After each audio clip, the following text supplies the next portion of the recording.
যারা বলেন যৌথ পরিবারে অনেক সুখ অনেক আনন্দ, আজকের এই কথাগুলো শুধু তাদের জন্য। একজন মেয়ের না বলা সত্য গল্প। যারা বলেন যৌথ পরিবারে থাকলে অনেক আনন্দ, অনেক মানুষ, অনেক হাসি, অনেক ভালোবাসা, তাদের কাছে হয়তো সবকিছু সুন্দর লাগে, কিন্তু যৌথ পরিবারের একটা বইয়ের চোখ দিয়ে এই সংসারটাকে দেখলে সেখানে লুকিয়ে থাকে হাজারটা না বলা কষ্ট, যেগুলো মুখে বলা যায় না, কান্না করে দেখানোও যায় না, শুধু বুকের ভেতরে জমে থাকে দিনের পর দিন। আজ আমি আমার জীবনের একটা কষ্টের কথা বলি। এই বাড়িতে আমি যতক্ষণ উপস্থিত থাকি কিয়ামত হয়ে গেলেও আমাকেই রান্না করতে হবে। আমি অসুস্থ কিনা, আমার জ্বর আছে কিনা, সারা রাত জেগেছিলাম কিনা, এসব যেন কোনো হিসাবই পড়ে না। রান্না করতে হবে, এটাই শেষ কথা। ঝড় হোক, বৃষ্টি হোক, শরীর ভেঙে যাক, চুলায় আগুন নেভানো যাবে না। অনেক সময় নিজের শরীরটা আর সাড়া দেয় না, মাথা ঘোরায়, হাত কাঁপে, তবুও দাঁড়িয়ে থাকতে হয় রান্নাঘরে। এত কিছুর পরেও আমি কষ্ট পাই না। নিজের জন্য কিছু না পেলেও আমি চুপচাপ মেনে নিতে পারি, কিন্তু সবচেয়ে বেশি কষ্ট লাগে তখন যখন আমার ছোট ছোট দুইটা মেয়ে অসুস্থ হয়ে পড়ে।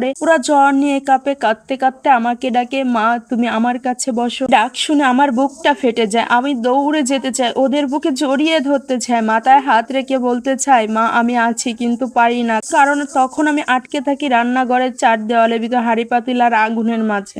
একদিকে সন্তানের কান্না আর একদিকে দায়িত্বের বোঝা, আমি মাঝখানে দাঁড়িয়ে ভেঙে যায়। আসলে একটা মাই বুঝতে পারে তখন তার কতটা কষ্ট হয়। আসলে মা তখন সন্তানের জন্য বুকটা ফেটে যায়, কিন্তু কথার ভয়ে, অনেক সময় ঝগড়ার ভয়ে কিছুই বলতে পারে না। মা হয়ে নিজের সন্তানের পাশে থাকতে না পারার কষ্টটা এই দুনিয়ার সবচেয়ে বড় কষ্টগুলোর মধ্যে একটাই। তখন মনে হয় সবকিছু ছেড়ে দেই, সব ভুলে গিয়ে আমি শুধু মা হয়ে যাই, কিন্তু বাস্তবতা আমাকে টেনে ধরে। সময় মতো রান্না করতে না পারলে না খেয়ে থাকতে হবে, অনেক সময় বেশি কথা শুনতে হবে, এমনকি পরিবারে ঝগড়াও লাগতে পারে।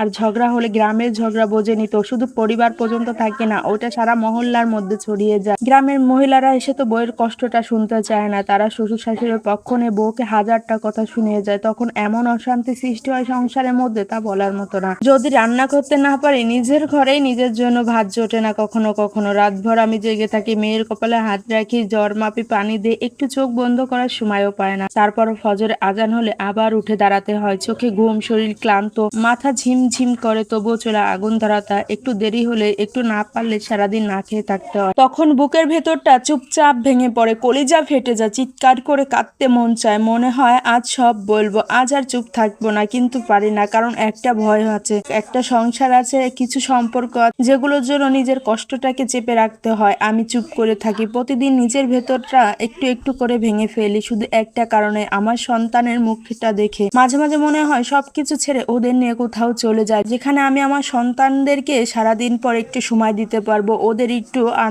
যত্ন নিতে পারবো, কিন্তু কিচ্ছু করার থাকে না। আসলে আসলে যৌথ পরিবারে যে থাকে সেই বুঝে এই পরিবারের যন্ত্রণা।